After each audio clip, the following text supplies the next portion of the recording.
오늘 우리들에게 주신 하나님의 말씀은 히브리서 10장 19절에서 25절입니다. 히브리서 10장 19절에서 25절입니다.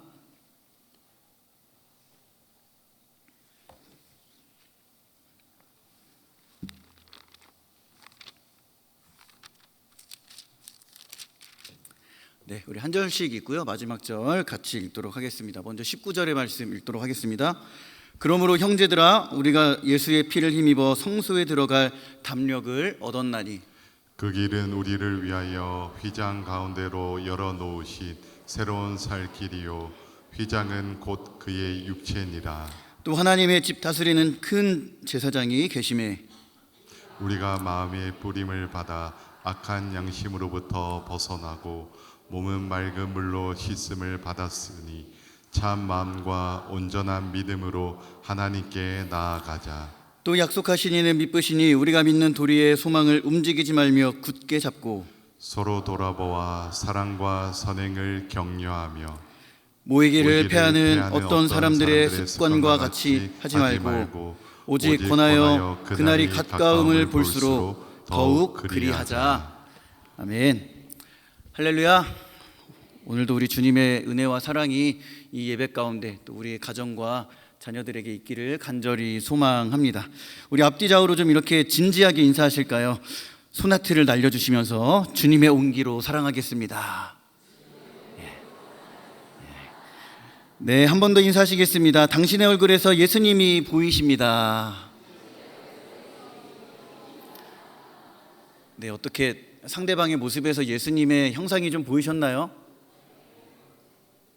모르겠습니다. 네. 예, 뭐 어떤 분들께서 오늘 설교 때 뭐 저의 막 뜨겁고 야릇한 신혼 이야기를 막 기대하시는 것 같기도 한데요. 여러분, 그럴 일이 절대 없습니다. 막 풋풋한 신혼의 이야기 뭐 그런 얘기 뭐 들려주려나 뭐 그런 기대감을 하실 수도 있는데요. 오늘 그럴 일이 절대 없습니다. 주님의 말씀 전하고 또 전하고 전하다가 내려가 보도록 하겠습니다. 다만 그냥 주님의 말씀을 듣고 주님의 말씀에 젖어서 주님의 말씀대로 살아갈 수 있는 우리들의 귀하고 복된 여정 될 수 있기를 간절히 소망합니다. 네, 사람의 정상 체온이 36.5도이죠. 1도만 높아져도 고열로 힘들어하고요. 1도만 낮아져도 막 오한이 막 걸려서 힘들어하는 게 우리의 몸이죠. 네, 우리의 육체의 온도도 민감하고 중요하지만 여러분 한번 좀 생각해 봤으면 좋겠습니다. 내 육신의 온도는 정상이지만 영혼의 온도도 지금 하나님 앞에 적당한가 한번 좀 생각해 봤으면 좋겠습니다. 우리들의 온도는 누군가를 따뜻하게 품어줄 수 있는 훈훈한 그런 온도입니까? 아니면 상처 주고 차갑게 하고 냉대하게 대하는 그러한 차가운 온도입니까? 그런 말이 있잖아요. 말로 몇 냥빛을 갚아요? 천냥빛을 갚는다라는 이야기가 있죠. 제가 요즘 이 속담을 참 하나님 말씀과 같이 묵상할 때가 있어요. 왜냐하면 요새 내가 말하는 것들이 정말 사람들에게 어떤 예수님의 온기를 전해주는 이야기인가, 아니면 사람의 마음을 은근히 기분 나쁘게 하고 그런 사람들 있잖아요. 말만 하면 내 막 속을 막 긁는 사람들 있잖아요. 그렇죠? 그런 이야기를 내 입술에서 표현을 하는 나의 입술은 아닌가 좀 생각해 보게 됩니다. 그러면서 이제 또 그런 생각들이 들더라고요. 참 요새 그런 이야기들 많이 하시죠. 교회, 기독교의 야성이 왜 이토록 힘을 잃었는가, 이런 이야기를 하시는 분들을 종종 보게 됩니다. 예, 어떤 분들은 예전처럼 막 밤새워 부르짖는 철야의 야성이 없어졌기 때문이다라고 얘기하시는 분들도 계시고요. 어떤 분들은 어떤 말씀을 잃어버린 시대가 되지 않았냐라고 하면서 그런 표현들을 하기도 하십니다. 물론 다 맞는 이야기죠. 여러분, 그런데요, 생각해 보면 저희가 하는 기도의 분량과 말씀을 읽는 분량이 생각보다 적지 않습니다. 여러분, 그래도 하루에 5장씩은 말씀 읽어내시잖아요. 그렇죠? 기도 하루에 1시간은 기본적으로 새벽에 꼬박꼬박 나와서 하시잖아요. 그렇지 않습니까? 물론 말씀을 많이 보고 기도하지만 어쩌면 기독교의 야성 힘을 잃어버린 것은 오늘 말씀에서 좀 해답을 찾아볼 수 있지 않을까라는 생각들을 좀 해보게 됩니다. 무슨 얘기를 말씀드리고 싶냐면 우리들이 말씀을 읽고 기도도 많이 하고 설교의 말씀 유튜브로 많이 듣지만 그만큼 우리가 살아내는가? 사랑과 선행으로 내 옆에 있는 지체를 돌아보고 있는가? 성경은요, 주님의 마음, 주님의 온기, 주님의 온도로 사랑하라고 하셨지만 그 사랑과 선행마저 어떤 때는 혹시라도 나의 의와 우월감을 드러내기 위함은 아닌지 살펴볼 필요가 있죠. 오늘 말씀을 함께 나누면서요, 나는 어디에 소망을 두고 있는지, 또한 나의 영적인 온도가 나의 온도가 아니라 정말 우리 예수님의 온도로 옆에 있는 지체를 돌아볼 수 있는 시간이 될 수 있기를 간절히 소망합니다. 오늘 우리가 히브리서 말씀을 읽었습니다. 히브리서의 말씀이 쓰여진 시대는요, 1세기 로마의 제국에 그 힘이 있었던 시대였죠. 그런 제국의 무시무시한 핍박과 어떤 극심한 환난, 사회적인 그런 속에서 유대인 그리스도인들이요, 극심한 어떤 환난과 핍박을 받았습니다. 두려움에 시달리고 있었죠. 예수님을 믿는다는 이유로 그저 핍박하고 조롱하고 사회적으로는 뭔가 이렇게 불이익을 행하고요, 은근히 왕따를 시킵니다. 그런 상황에서 이 예수님을 믿는 사람들이 내가 이게 지금 맞나? 이런 상황에서 지금 끝까지 믿음을 지키는 게 맞나? 그렇게 시험에 들고 있을 때에 성도들에게 우리가 믿는 예수 그리스도의 도가 어떤 것인지, 우리 안에 있는 예수 그리스도가 어떠한 존재인지를 명확하게 얘기해 주는 말씀이 바로 히브리서입니다. 그리고요, 그 예수님을 믿는다는 것이 어떤 삶인지를 독려하고 도전하는 책이 바로 히브리서입니다. 그렇기에 히브리서의 메시지가 분명하다고 얘기할 수 있습니다. 눈에 보이는 화려한 의식에 속지 말고 너희가 믿는 그 예수 그리스도는 구약 당대에 정말 유명했던 모세, 엘리야, 구약의 어떤 위대한 대제사장이나 수만 마리의 짐승의 제사보다 훨씬 더 탁월하고 완전하신 영원한 대제사장이다. 그리고 그 영원한 대제사장이신 예수님이 우리들의 마음 가운데 있으니 그에 합당한 삶을 살아라 라고 말씀하는 책이 바로 히브리서입니다. 그래서요, 이 히브리서 1장부터 10장 18절까지의 내용을 보면 이제 예수님이 어떤 분이신가에 대한 어떤 교리적인 내용이 쭉 담겨져 있을 거고요, 10장 19절부터 쭉 이어지는 내용은 그렇다면 예수님을 믿는 삶은 어떤 삶인가에 대한 이야기를 해주고 있습니다. 우리 19절의 말씀을 좀 한번 보도록 할까요? 우리 19절의 말씀 한번 읽어보겠습니다. 그러므로 형제들아, 우리가 예수의 피를 힘입어 성소에 들어갈 담력을 얻었나니. 네, 1장부터 18절까지의 내용을 잇는 중요한 부분이라고 얘기를 할 수 있습니다. 구약과 신약을 연결하는 중요한 구절이죠. 구약 시대 때 제사를 드렸습니다. 죄를 지어도 제사를 짓고 무슨 일이 있을 때마다 항상 제사를 드리면서 뭔가 일을 해결해야 되는 그런 관습들이 있었죠. 그러나 히브리서는 그러한 제사의 한계를 보여주고 있습니다. 그리고 어떻게 이야기를 합니까? 그 매일 반복적으로 한계성이 있을 수밖에 없는 그 제사의 시대를 넘어 이제는 대제사장이신 그 예수 그리스도께서 이 땅 가운데 오셔서 딱 한 번 자신을 희생제물로 드리면서 그 모든 것들을 없애시고 우리가 담력을 얻어 하나님께 나아갈 수 있는 거룩한 자녀가 되었다라고 이야기를 해주고 있습니다. 여러분, 이 담력이라고 하는 단어는 이 파르레시아라고 하는 이 헬라어 단어입니다. 고대 헬라 사회에서요, 노예나 이방인이 아닌 자유를 가진 어떤 당당한 시민만이 광장에서 어떤 왕이나 권력자 앞에서도 주눅들지 않고요, 자유롭게 나갈 수 있고 자신의 의견을 얘기할 수 있는 그러한 단어가 이 담력, 파르레시아라고 하는 단어입니다. 우리가요, 하나님의 은혜로 받게 된 그 주님의 보혈은요, 감히 나갈 수도 없는 창조주 하나님 앞에 주눅들지 않고 자유롭게 나갈 수 있는, 언제든지 나갈 수 있도록 자격을 부여받은 놀라운 특권, 그것을 허락한 것이 우리 가운데 있는 예수 그리스도의 온전한 보혈이라고 하는 겁니다. 그렇게 우리가 하나님 앞에 나와 예배드릴 수 있는 것도요, 여러분, 내 생각과 내 뜻이 아니라 가만히 생각해 보면 오늘 히브리서에서 말씀하고 있는 예수 그리스도의 보혈을 힘입어 오늘 우리들이 이 자리에 나올 수 있는 것입니다. 그렇기에 여러분, 다른 것으로 우리들이 감사하고 만족함을 얻는 것이 아니라 예수 그리스도의 보혈이 내 안에 있음을 다시금 깊이 생각하고 감사하며, 오늘 이 자리가 있음은 그냥 이루어진 것이 아니라 예수 그리스도의 온전한 희생이 있었기에 우리가 이 자리에 나올 수 있었구나, 좀 더 깊이 생각해 봤으면 좋겠습니다. 그러면서 이제 20절의 말씀에서 이렇게 이야기를 하죠. 그 길은 우리를 위하여 휘장 가운데로 열어놓으신 새로운 살 길이요, 휘장은 곧 그의 육체니라.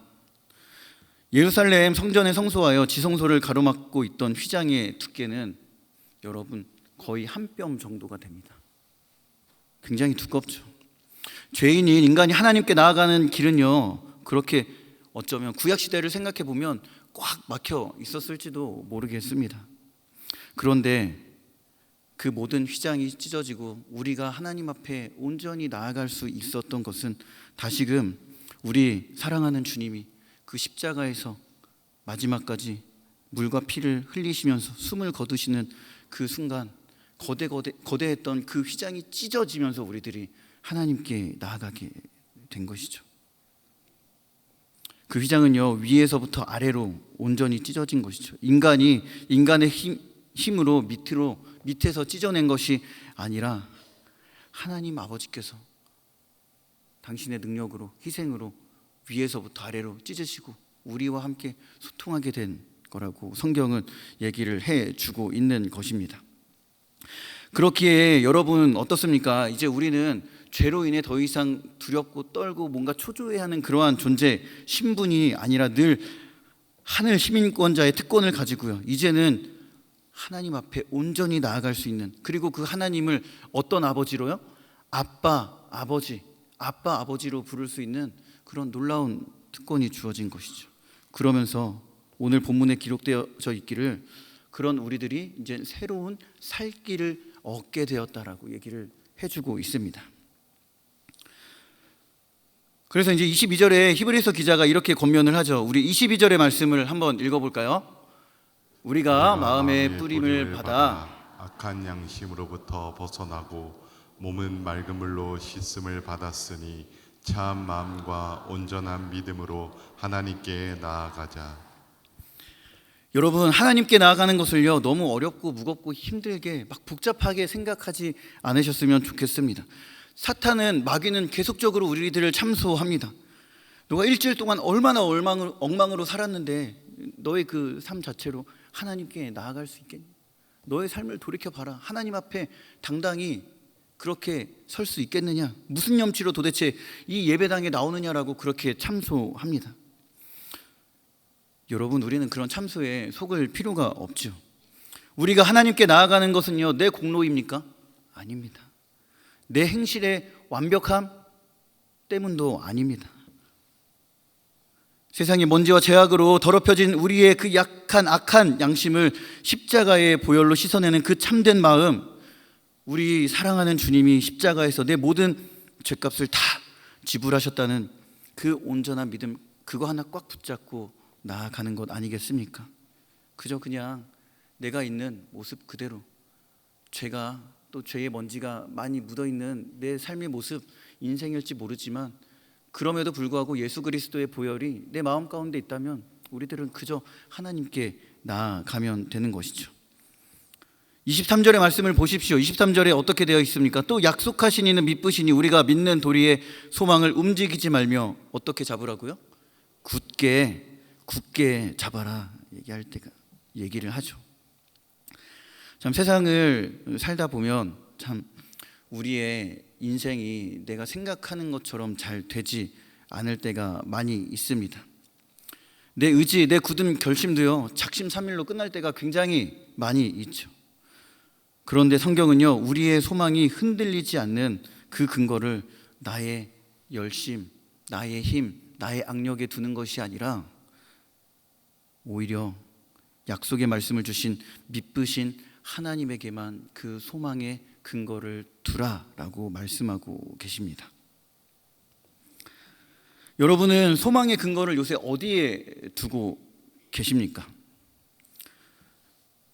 최근에 이제 제가 결혼을 했잖아요. 제 동생이 이제 자신의 주식을 이렇게 팔아가지고 뭐 자기 해결할 것도 하고 이제 결혼 이렇게 쓰라고 또 돈도 많이 줬어요. 봤더니 예전에 이제 이런 얘기까지 해야 될지 제가 잘 모르겠지만, 네. 그러면서 이제 동생이 이제 예전에 뭐 삼성 주식을 쌀 때 샀나 봐요. 근데 이제 요새 한창 막 올라가고 있잖아요. 그래서 제가 그냥 뭐 전 그런 거 잘 모르지만 그냥 동생이 팔까 말까 고민을 하길래 난 모르겠지만 야 조금 더 올라가지 않겠냐, 그냥 가만 둬라, 그냥 있으면 너한테 득이 될 거다, 뭐 그렇게 이야기를 했거든요. 동생이 그냥 고민을 하더니 어떻게 했을까요? 팔았어요. 지금 엄청 올라가고 있잖아요. 그게 한 10만 원 초반대인가 10만 원 11만 원일 때, 그때 성도님 막 인상을 찌푸 한탄하는 표정을 지으세요. 제 속이 그래요. 제 속이 조금만 더 참았으면 본인이 더 요긴한 일에 쓰일 텐데. 그러면서 동생이 요새 자꾸 막 배 아파하는 모습을 자주 봐요. 그래서 우리 동생의 소망의 근거도 역시 교회를 다닌다고 하지만 그곳에 들 수밖에 없는 연약한 인생, 또 저도 조금만 더 기다렸으면 조금 더 줬을 텐데 막 하는 그런 심정으로 그런 생각들을 좀 해보면서 안타까운 그냥 나날들을 보내며 웬만하면 주식 소식은 안 들어보려고 합니다. 여러분, 다시 한번 좀 여쭤보겠습니다. 소망의 근거를 어디에 두고 계십니까? 다시 한번 권면하고 도전하는 것은 우리들의 10년 가운데 약속의 말씀을 주신 그 하나님께 소망을 둘 수 있기를 간절히 소망합니다. 미쁘시다는 말은 참으로 감격스러운 단어이죠. 하나님의 사랑은요 계산적이지 않죠. 아무런 조건 없이 인간의 몸을 입고 오셔서요 인간의 모든 삶을 살아내시고 우리가 흉내조차 낼 수 없는 고난과 환난, 고통, 죽음, 부활을 통해 그렇게 하나님께서 우리를 향한 사랑을 확증하셨습니다. 눈앞의 현실이 어렵고 힘들게 느껴질 때 여러분 다시 한번 말씀으로 돌아가셨으면 좋겠습니다. 그리고 그 미쁘신 하나님을 온전히 또 신뢰할 수 있는 우리들의 믿음이 될 수 있기를 간절히 소망합니다. 그렇게 23절의 말씀이요 위를 향해 하나님을 보게 했다면 24절은 이제 그 믿음의 시선을 돌려 좌우로 살필 수 있도록 하는 모습을 보여줍니다. 예수 그리스도의 보혈을 통해 우리들의 믿음이 이제 위에 계신 하나님을 봤다면 이제는 우리들에게 어떻게 말씀을 하고 있냐? 좌우에 있는 사람들, 지체들을 돌아보라. 그들을 돌아보고 사랑과 선행으로 격려해라 라고 얘기를 해주고 있습니다. 왜요? 내가 만나고 있는 옆에 있는 지체는 그냥 맺어진, 그냥 우연히 생겨난 그런 관계가 아니라 다 예수 그리스도의 보혈 안에 맺어진 가족 공동체이기 때문에 그렇죠. 그래서 24절의 말씀 이렇게 얘기합니다. 서로 돌아보아 사랑과 선행을 격려하며 이렇게 얘기를 하죠. 24절의 말씀은 교회의 본질과 사명을 분명하게 보여주는 구절 중에 하나라고 생각이 됩니다. 첫 번째, 돌아보다 라고 하는 단어, 그냥 지나가다가 인사치레로 쓱 한번 인사하고 마는 것이 아닙니다. 마음을 다해서요 주의 깊게 내 옆에 있는 지체를 살펴보는 거예요. 그냥 좋은 얘기만 하는 것이 아니라 정말 내 옆에 있는 지체가 겉으로는 웃고 있지만 정말 힘든 그런 상황들을 잊기 위해 그냥 허허 웃는 모습은 아닌지, 어떠한 상황에 있는지, 어떤 것 때문에 울고 있는지 주의 깊게 살펴보라라고 하는 겁니다. 어떤 삶의 무게를 견디고 있는지 그것을 예수 그리스도의 마음으로 깊은 애정을 가지고 한번 살펴보아야 한다라고 이야기를 해주고 있는 것입니다.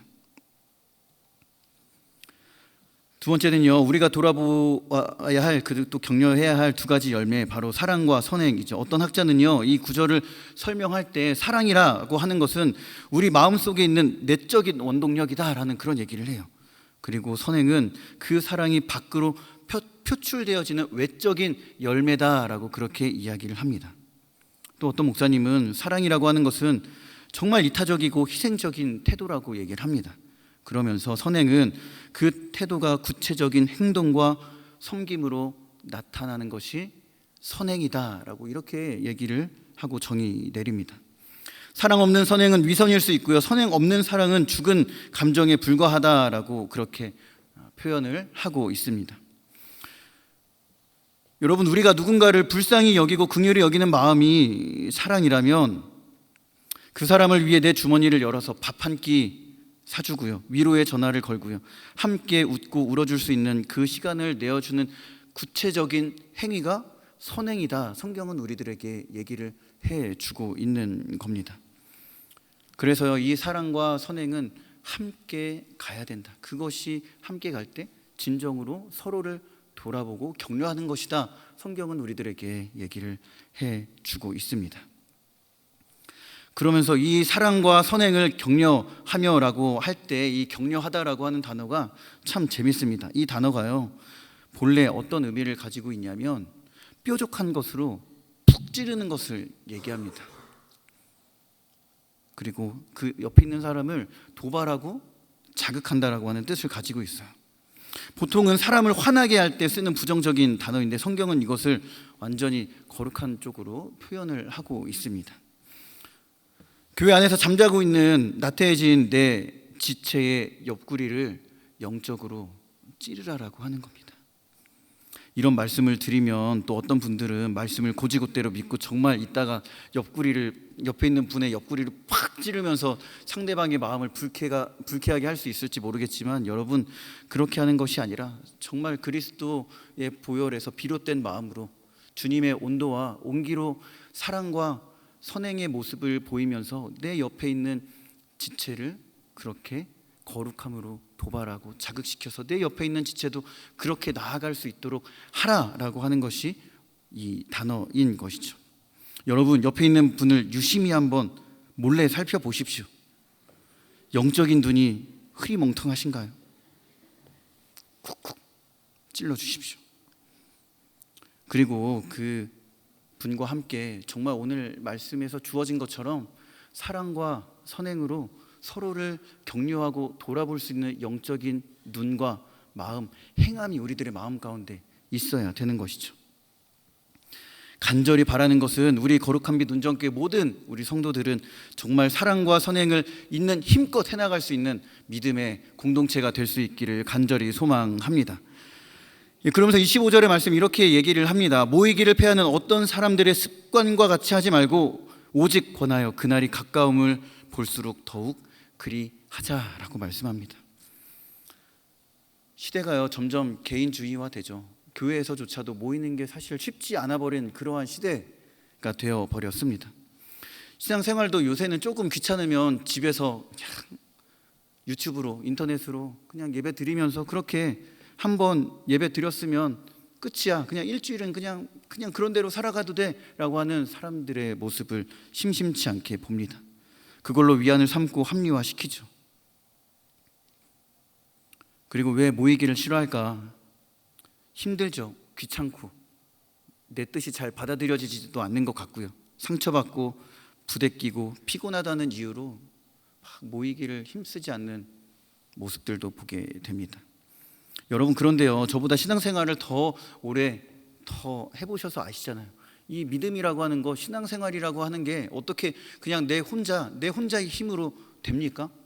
어떤 때는 내가 힘들 때 위로도 받고, 내 옆에 있는 지체가 힘들다면 위로해주고 그리스도의 사랑을 전하면서, 사실은 가만히 돌이켜보면 저도 그렇지만 우리 모두가 그런 일들이 있었기에, 믿음의 과정들이 있었기에 이 자리에 온 것은 아니겠습니까?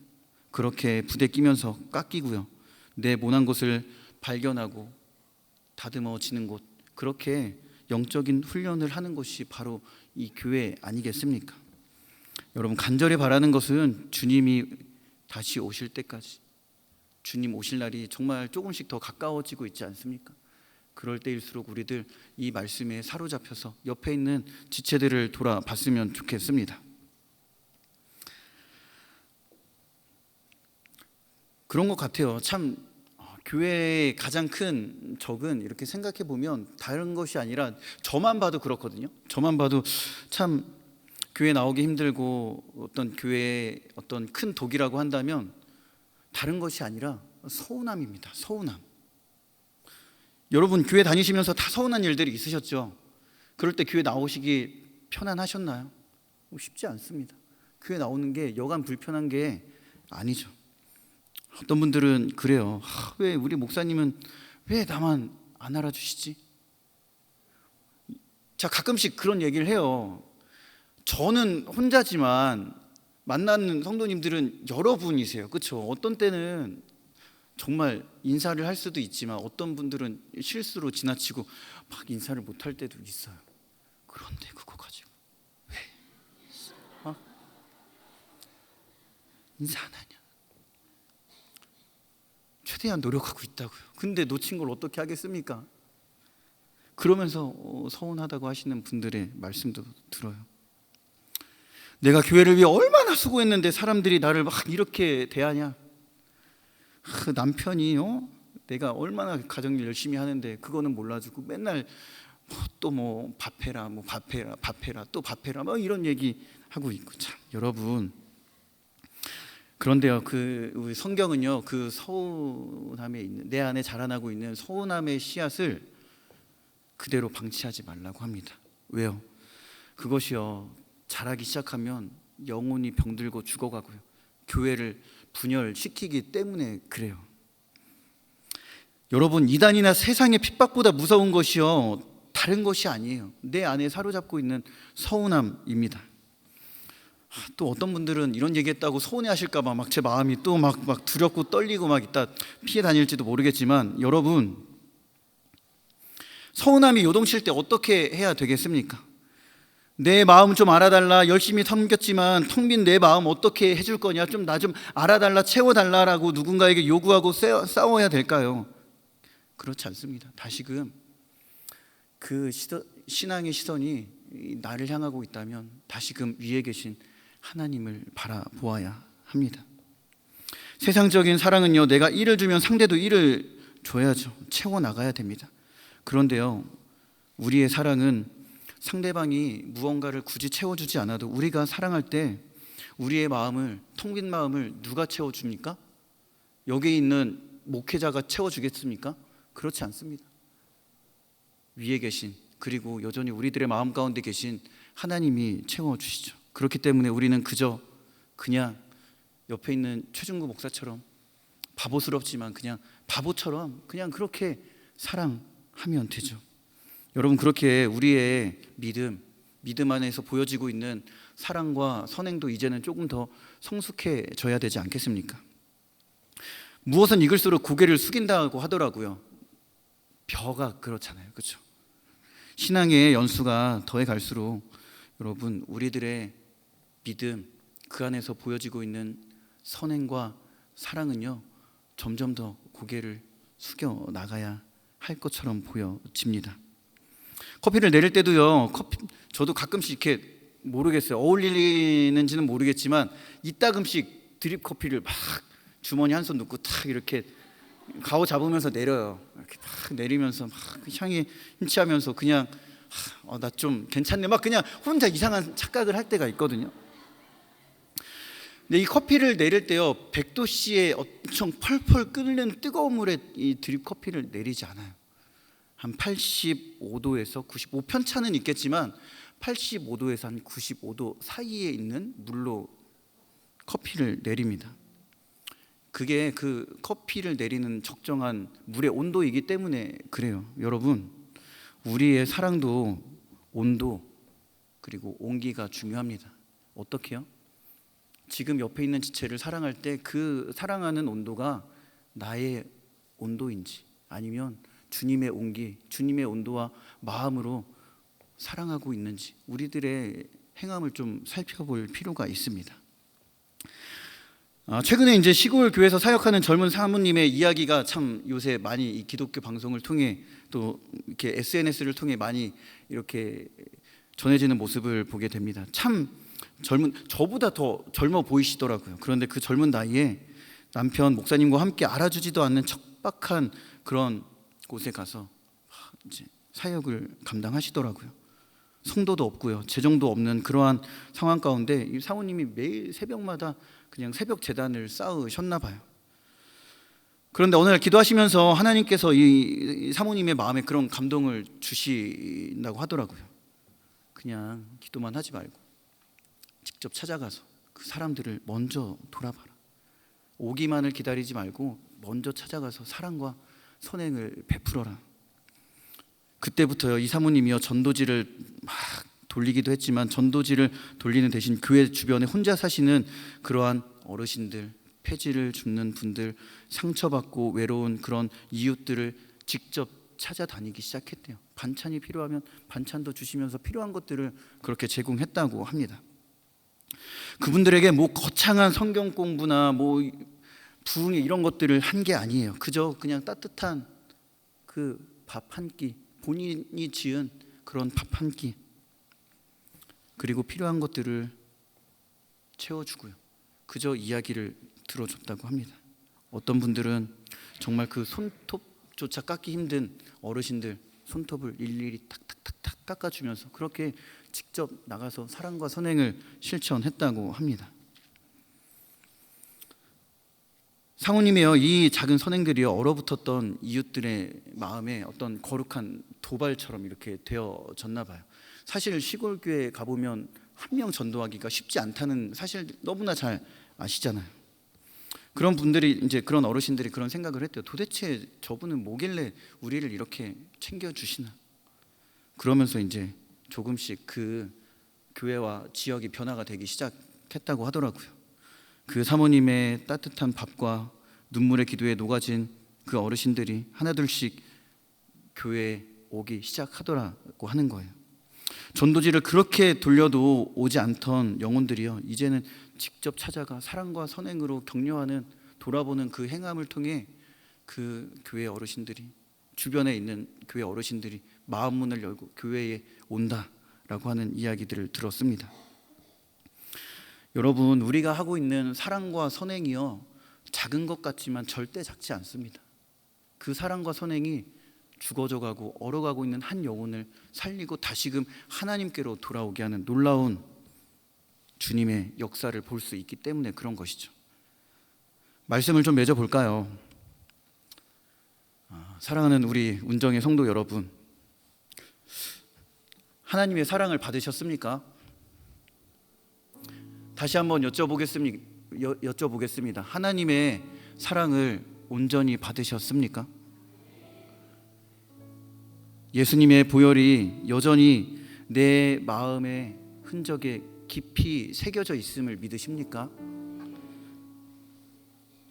그렇다면 우리들은 그 예수 그리스도의 보혈을 통해 하나님께 나아갈 수 있는 담력을 얻은 자들입니다. 말씀을 보고 기도하는 것 너무 좋지만 이제는 그 시선을 좌우로 돌릴 때가 된 것 같습니다. 옆에 있는 지체의 상황들을 돌아보며 때론 나도 힘들지만 그래도 그리스도의 사랑으로 그 사랑을 전하고 사랑과 선행으로 옆에 있는 지체의 고통을 함께 끌어안을 수 있는 그런 마음들이 우리들의 마음 가운데 좀 필요하지 않겠습니까? 이제는요, 그 지체들을 돌아보고 그 사랑의 마음과 선행의 행함으로요 다시금 그리스도의 사랑을 행하며 그 가운데 역사하시는 하나님의 일하심을 우리 교회 공동체 안에서, 가정에서, 목장에서, 내가 섬기고 있는 곳에서 그 하나님의 역사하심을 경험해야 합니다.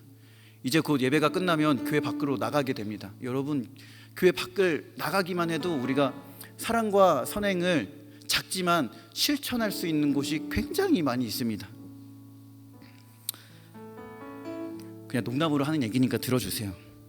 아마 3층에 우리 성도님들 꽤 많으신 것 같은데 식사 빨리 하려고 그러신지 모르겠어요. 농담입니다. 그냥 제 자의적인 해석입니다. 여러분, 여기에 계신 모두들이요, 모두들 식사하시면 식사만 하지 마시고, 아시잖아요. 그 밥 한 끼 지어내는 거, 수백 명의 사람의 밥을 지어내는 게 얼마나 힘들어요, 그렇죠?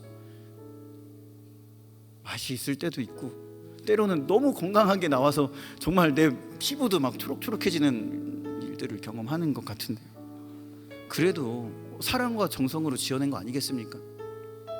왜 이것보다는 하면서 그냥 등 한번 토닥여주는 사랑과 선행의 모습이 우리들의 마음 가운데 필요하지 않겠습니까?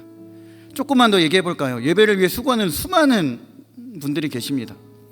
그래서 막 우리 예쁘신 분들 앞에 서서 막 좌우로 흔들어 가면서 찬양하시는 우리 라엘 찬양단, 방송신 직원들, 버스 기사님들, 또 카페팀, 행정실 직원까지, 여러분, 당연한 걸 당연하게 바라보는 것보다 당연하다고 여겨지는 것 또한 감사히 여기며 사랑과 선행을 전할 수 있는 그러한 믿음이 성숙한 그리스도인 아니겠습니까? 다시금 나의 온도가 아니라 주님의 따뜻한 온기로 다시금 그 사랑, 선행을 더해 나갈 때, 그것은 우리가 가야 할 천국, 온전한 소망의 길로 나아가는 복된 여정인 줄로 믿습니다. 그렇게 하루하루 살아갈 수 있는 우리들의 귀한 믿음, 신앙의 여정 될 수 있기를 바랍니다.